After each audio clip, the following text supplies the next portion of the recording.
প্রধানমন্ত্রী যেভাবে চলছেন, তিনি যেভাবে ভাবছেন, তিনি যা করতে চাইছেন, তার সঙ্গে যারা আছেন, মানে তার ক্যাবিনেটে অন্য যারা সদস্য, তারা কি প্রধানমন্ত্রীকে ঠিকঠাক মতো ফলো করতে পারছেন? আমি দুটো ঘটনার কথা বলবো। প্রথমত একটা ঘটনা, দুদিন আগে চট্টগ্রামে একটা ব্যাপক জলাবদ্ধতা হয়। এই জলাবদ্ধতার নিউজ আমরা দেখেছি।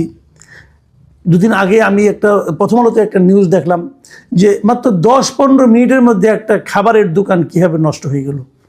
অনেক রেস্টুরেন্ট ছিল, দ্রুত বেগে পানি আসলো, ফ্রিজগুলো ডুবে গেল এবং ফ্রিজগুলো নষ্ট হয়ে গেলো, প্রত্যেকটা জিনিস নষ্ট হয়ে গিয়েছে ওখানে।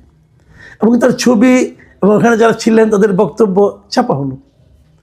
জলাবদ্ধতা কীভাবে চট্টগ্রামে হয়? চট্টগ্রামে জলাবদ্ধতার সঙ্গে দেশের 8-10টা শহরে জলাবদ্ধতা কিন্তু এক করলে চলবে না। এখানকার জলাবদ্ধতা অনেক দিনের একটা সমস্যা এবং সেই সমস্যাটার কখনোই কোনো সরকার সেটাকে লাগসইভাবে, মানে সবাইকে মিলে সমন্বিতভাবে তার সমাধানের চেষ্টা করেছেন এরকমটা আমার মনে হয় নাই। এর মধ্যে হাজার হাজার কোটি টাকা এই জলাবদ্ধতা নিরসনের জন্য ব্যয়ও হয়ে গেছে। এখনও একটা প্রকল্প চলছে, প্রায় 12,000 কোটি টাকার প্রকল্প। আগের সরকার করেছিল, আর্মি সেটাকে এক্সিকিউট করছে, কি হচ্ছে না হচ্ছে। এবং এবার সর্বশেষ যে জলাবদ্ধতা হলো, এটা বলা হচ্ছে যে নতুন যেটা করা হচ্ছে, যে খাল খনন করা হচ্ছে, সেখানে ওই খালের খননের জন্য যে বাঁধগুলি করা হয়েছিল, সেই বাঁধগুলি ঠিকঠাক মতো কেটে দেওয়া হয়নি বলে নাকি আরও বেশি হয়েছে। যাই হোক, এগুলো অনেক রকম বক্তব্য আছে।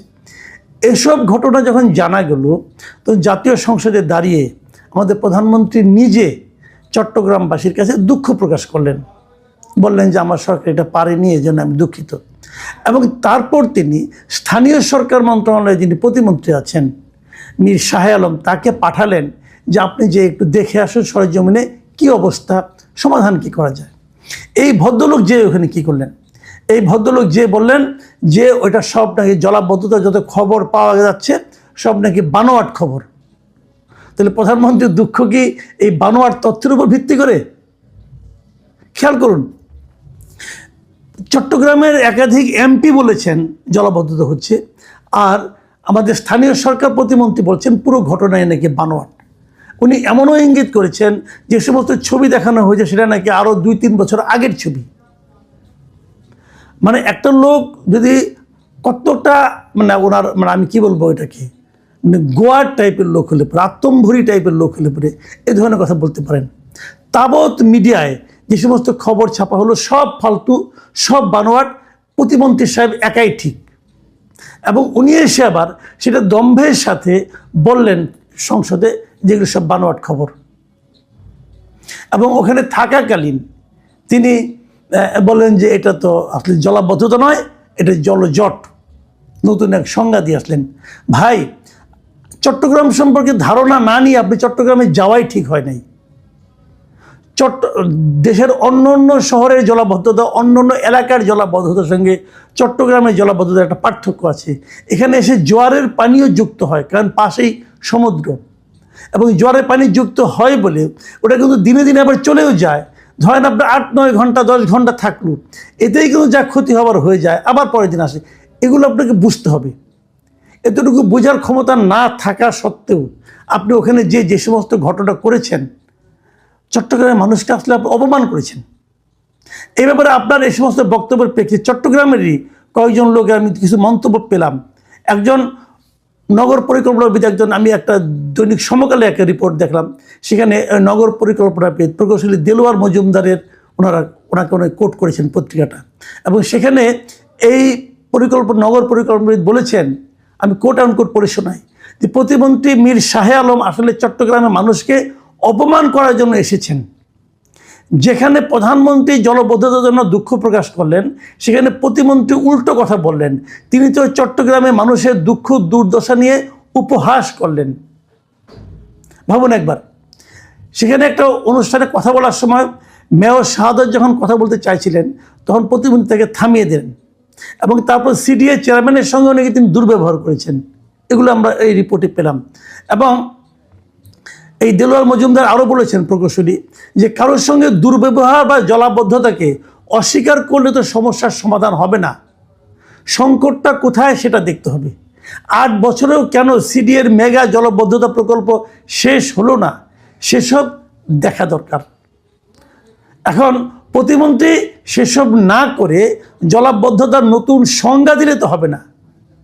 তিনি বলতে পারতেন সরকার মাত্র এসেছে, কেন জলাবদ্ধতা হচ্ছে সেটা খতিয়ে দেখা হবে, জলাবদ্ধতা হয়নি এই মিথ্যা কথা বলার কি দরকার ছিল।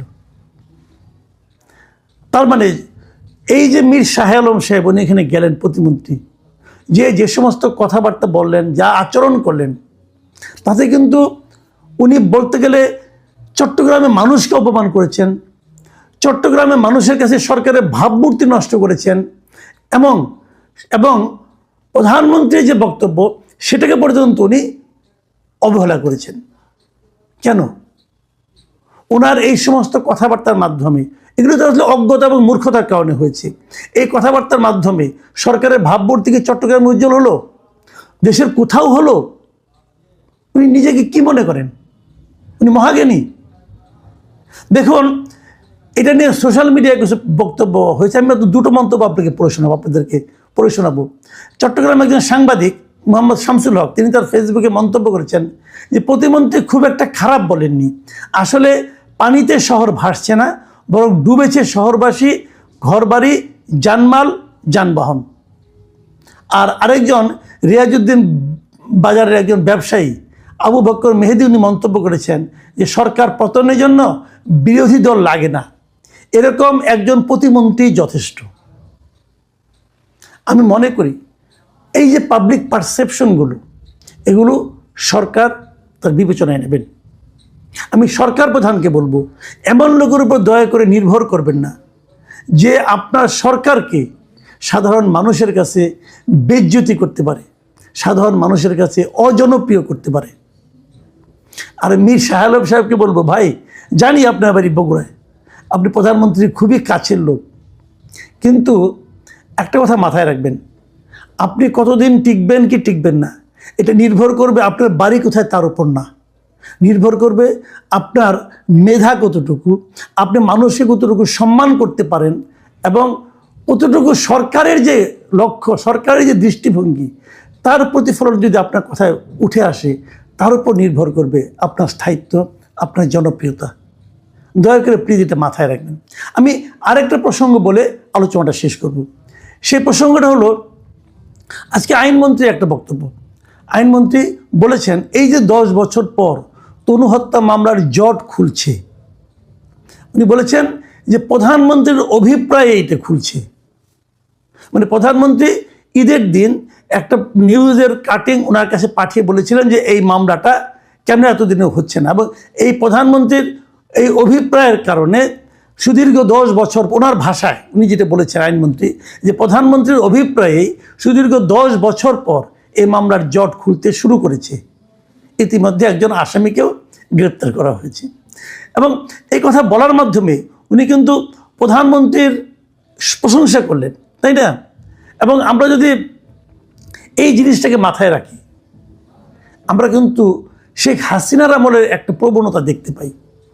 সেই প্রবণতাটা হলো, যে কোনো কিছু ভালো কাজ হচ্ছে চট করে শেষ সময় দেখতাম বলতে প্রধানমন্ত্রীর অভিপ্রায়ে এটা হয়েছে, প্রধানমন্ত্রীর হস্তক্ষেপে এটা হয়েছে, প্রধানমন্ত্রী বলেছেন বলে হয়েছে।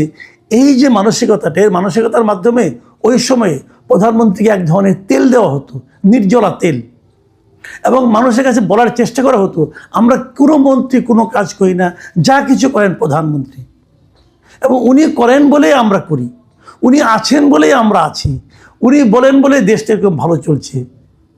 এই যে প্রবণতাটা, এই প্রবণতাটা ওনাকে আসলে তেল দেওয়া হয় না, ওনার ক্ষতি করা হয়। দেখুন আরেকটা মামলা, যেমন আমি একটা কথা বলি, আমাদের প্রফেশনে একটা মামলা আছে যে আমাদের সাগর রুনিকে হত্যা করা হয়েছে, সেটা তো আজকে 1 দশকের 1 যুগেরও বেশি সময় হয়ে গেল। এখন আমরা কি বলবো এটার মধ্যে প্রধানমন্ত্রী হাত দেন? যদি এই মামলার মীমাংসা না হয় তাহলে আমরা কি বলবো প্রধানমন্ত্রী হাত দেন নাই বলেই, প্রধানমন্ত্রী অভিপ্রায় ব্যক্ত করেননি বলে এই মামলার সমাধান হয়নি? এটা আমরা বলবো? প্রধানমন্ত্রী যখন অন্য কোনো মন্ত্রণালয়ের একটা বিষয়ে অভিপ্রায় ব্যক্ত করেন, তখন বুঝতে হবে প্রধানমন্ত্রী আসলে ওই মন্ত্রণালয়ের কর্মপদ্ধতির ব্যাপারে অসন্তোষ প্রকাশ করলেন। প্রধানমন্ত্রীর অভিপ্রায়ের কথা আমরা জানবো কেন? আমাদের জানার তো কোনো প্রয়োজন নাই। এটা স্বরাষ্ট্রমন্ত্রীর মন্ত্রণালয়ের দায়িত্ব। তারা এগুলো তো রেগুলার ওয়ার্ক, তারা এটা করে নাই কেন? প্রধানমন্ত্রী বলবে তারপরে কাজ হবে। এক প্রধানমন্ত্রীকে দিয়ে কত কাজ করাবেন ভাই? কত কাজ করাবেন আপনারা? নিজেরা পারেন না, কিছু একটা হলে প্রধানমন্ত্রী চেয়েছেন, আপনি প্রধানমন্ত্রীকে তেল দিলেন নাকি ওনাকে ডুবানোর চেষ্টা করছেন? এত স্তুতি ভালো না। প্রধানমন্ত্রী কি পারেন কি পারেন না সেটা আমরা দেখেছি। উনি কি করতে চান, কীভাবে সরাসরি বলতে চান, কীভাবে আকার ইঙ্গিতে বলতে চান, সেগুলো বোঝার মতো সক্ষমতা অথবা মানসিকতা আপনাদের নেই বলে এই দুরবস্থা। প্রধানমন্ত্রীর কয়টা উদাহরণ আপনারা ফলো করেন? অনেক কিছুই করেন না। আমি এগুলি ক্যাটাগরিগুলি বলেছি এর আগেও, আরেকবার স্মরণ করে দিই। প্রধানমন্ত্রী তো নিজে সরকারি গাড়ি নেন না, ড্রাইভার নেন না, তেল নেন না। কেন নেন না? উনি আপনাদের জন্য একটা উদাহরণ তৈরি করেছেন। সেই উদাহরণটা ফলো করেন, তাহলে বুঝবো যে আপনাদের মন মানসিকতা এরকম। আপনারা তো প্রধানমন্ত্রীর চেয়ে কম ধনী না, আপনাদের হলফনামাতে আমি দেখেছি। ওইটা তো ফলো করেন না। কাজেই অপ্রয়োজনীয় তেল দেওয়ার কোনো দরকার নাই। আমি মনে করি আমি প্রধানমন্ত্রীকে অনুরোধ করব, দেখুন আমরা জানি আপনি একা অনেক কিছু করতে চান, কিন্তু আপনি একা অনেক কিছু করতে পারবেন না যদি আপনার সহকর্মীরা আপনাকে সহযোগিতা না করেন। তাদেরকে বোঝান, তাদেরকে প্রভাবিত করার চেষ্টা করেন যে ভাই প্রত্যেকটা কথা আমি বলতে চাই না, আপনারা কি জানেন না কি করতে হবে, সেগুলো করেন। আপনারা জানেন মনে করেই তো আপনাদের এই দায়িত্বটা দেওয়া হয়েছে। প্রিয় দর্শক, আমরা জানি না আগামীতে ওই মন্ত্রীরা কি ভাববেন, কিভাবে কি করবেন।